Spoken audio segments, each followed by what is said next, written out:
നമ്മൾ കേരളത്തിലേക്ക് തന്നെ തിരിച്ചു വരുമ്പോൾ ന്യൂസ് 18നുമായി ബന്ധപ്പെട്ട മറ്റൊരു വാർത്തയിലേക്ക് തന്നെയാണ്. ന്യൂസ് 18ലെ മാധ്യമപ്രവർത്തകനും ഒപ്പം മനോരമ ന്യൂസിലെ മാധ്യമപ്രവർത്തകരെയും ഒക്കെ അപകീർത്തിപ്പെടുത്തുന്ന തരത്തിൽ കോൺഗ്രസിൻ്റെ സൈബർ പോരാളിയായിട്ടുള്ള നിസാർ കുമ്പള പോസ്റ്റ് ചെയ്തിരുന്നു. ഇതിനെതിരെ നമ്മൾ പരാതിയും നൽകിയിട്ടുണ്ട്. കേരളത്തിൻ്റെ ചുമതലയുള്ള AICC ജനറൽ സെക്രട്ടറി ദീപാദാസ് മുൻഷിക്കെതിരെ സൈബർ ആക്രമണം നടന്നിരിക്കുകയാണ്. സൈബർ പോരാളി നിസാർ കുമ്പളിക്ക് കോൺഗ്രസ് ബന്ധമില്ല എന്ന നിലപാട് പറഞ്ഞതിന് പിന്നാലെയാണ് സാമൂഹിക മാധ്യമങ്ങളിൽ വ്യാജ ഐഡികളിൽ നിന്നുള്ള ഈ അധിക്ഷേപം. ന്യൂസ് 18 ഈ പരാതി നൽകിയതിൻ്റെ പശ്ചാത്തലത്തിലായിരുന്നു ഇങ്ങനെ ചോദ്യം ഉന്നയിക്കപ്പെട്ടത്. അപ്പോഴായിരുന്നു ദീപാദാസ് മുൻഷിയുടെ ഭാഗത്ത് നിന്ന് പ്രതികരണമുണ്ടായത്.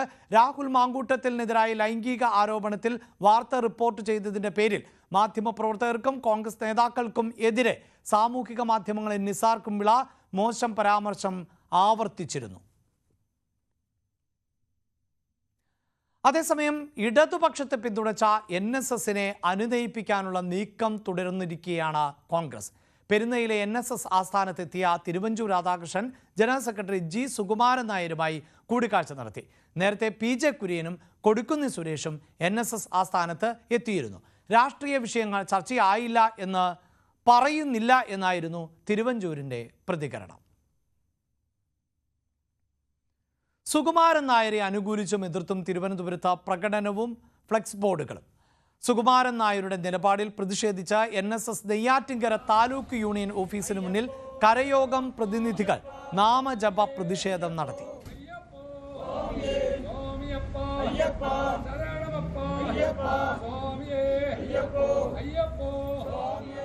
അതിനിടെ ശ്രീവരാഹത്ത് സുകുമാരൻ നായരെ അഭിനന്ദിച്ചുള്ള ഫ്ലെക്സ് ബോർഡുകൾ പ്രത്യക്ഷപ്പെട്ടു.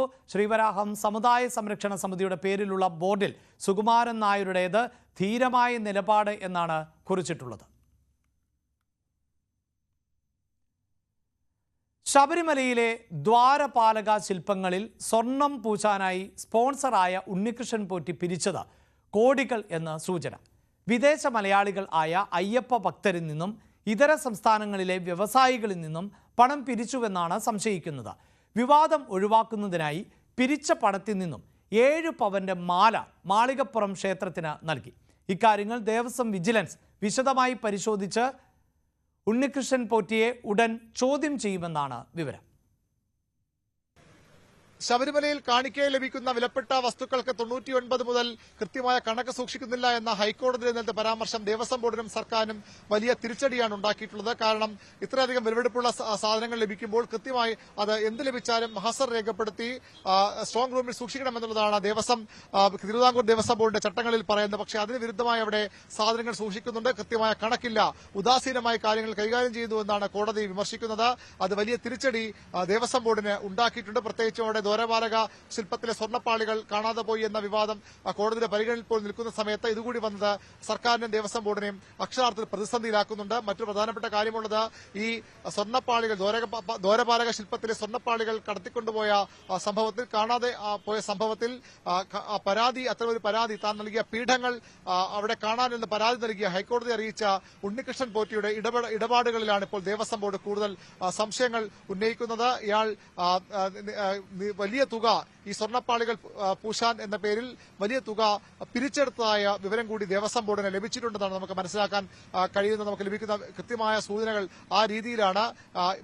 ദേവസ്വം ബോർഡിന് മുന്നിലുള്ള പ്രധാന സ്പോൺസർ ഈ ദ്വാരപാലക ശില്പങ്ങളിലെ സ്വർണ്ണപ്പാളികൾ സ്വർണം പൂശാനുള്ള പ്രധാന സ്പോൺസറാണ് ഉണ്ണികൃഷ്ണൻ പോറ്റി എന്നയാൾ ദേവസ്വം ബോർഡ് രേഖകൾ. പക്ഷേ അയാൾ ഇതര സംസ്ഥാനങ്ങളിൽ നിന്നുള്ള വലിയ വ്യവസായികളെ അയ്യപ്പ ഭക്തരെ സ്വാധീനിച്ച് അവരിൽ നിന്ന് വലിയ തുക കോടിക്കണക്കിന് രൂപ പിരിച്ചെടുത്തു എന്ന തരത്തിലുള്ള വിവരങ്ങൾ കൂടി പുറത്തു വരുന്നുണ്ട്. ഉണ്ണികൃഷ്ണൻ പോറ്റിയുടെ ഇടപാടുകളെ സംബന്ധിച്ച് ദേവസ്വം ബോർഡ് വിജിലൻസ് അന്വേഷണവും ആരംഭിച്ചിട്ടുണ്ട്. ഈ വിവാദം വന്ന ശേഷം പിരിച്ചെടുത്ത പണം കൊണ്ട് ചില നിർദ്ധന യുവതികൾക്ക് വിവാഹം നടത്താനുള്ള ഒരു പ്രപ്പോസൽ നിർദ്ദേശം ദേവസ്വം ബോർഡ് മുമ്പാകെ ഉണ്ണികൃഷ്ണൻ പോറ്റി സമർപ്പിച്ചിരുന്നു. ദേവസ്വം ബോർഡ് അത് തള്ളിക്കളഞ്ഞു. 7 പവന്റെ ഒരു മാല ദേവസ്വം ബോർഡിനെ അറിയിക്കാതെ മാളികപ്പുറം ക്ഷേത്രം നൽകാൻ ഇയാൾ ശ്രമിച്ചു എന്നതരത്തിലുള്ള വിവരങ്ങളും ദേവസ്വം ബോർഡിന് ലഭിച്ചിട്ടുണ്ട്. ഏതായാലും ഉണ്ണികൃഷ്ണൻ പോറ്റിക്കെതിരെ ദേവസ്വം വിജിലൻസ് അന്വേഷണം ആരംഭിച്ചിട്ടുണ്ട്. അതേസമയം തന്നെ ഇയാൾക്കെതിരെ കൂടുതൽ നിയമ നടപടിക്ക് ദേവസ്വം ബോർഡ് ആലോചനയുമുണ്ട്, ദേവസ്വം ബോർഡ് ആലോചിക്കുന്നുമുണ്ട്. അത് ഈ കോടതിയിൽ നടത്തുന്ന കേസിന്റെ തുടർ നടപടിയുടെ ഭാഗമായി അത്തരം നടപടികളിലേക്ക് കടക്കും. അതേസമയം തന്നെ ഈ അയ്യപ്പന്റെ സ്വത്ത്, അയ്യപ്പന്റെ കാണിക്കകൾ കൃത്യമായ കണക്കില്ലാതെ സൂക്ഷിക്കുന്നുവെന്ന കോടതി പരാമർശത്തിന്റെ അടിസ്ഥാനത്തിൽ ദേവസ്വം ബോർഡ് പ്രസിഡന്റ് രാജിവെക്കണമെന്ന ആവശ്യവുമായി BJPയും അതുപോലെ തന്നെ കോൺഗ്രസും ഒക്കെ രംഗത്തെത്തിയതും സർക്കാരിനെയും ദേവസ്വം ബോർഡിനെയും സമ്മർദ്ദത്തിലാക്കുന്നുണ്ട്. ശബരിമലയുമായി ബന്ധപ്പെട്ട വാർത്ത VV അരുൺ ഇങ്ങനെയാണ് റിപ്പോർട്ട്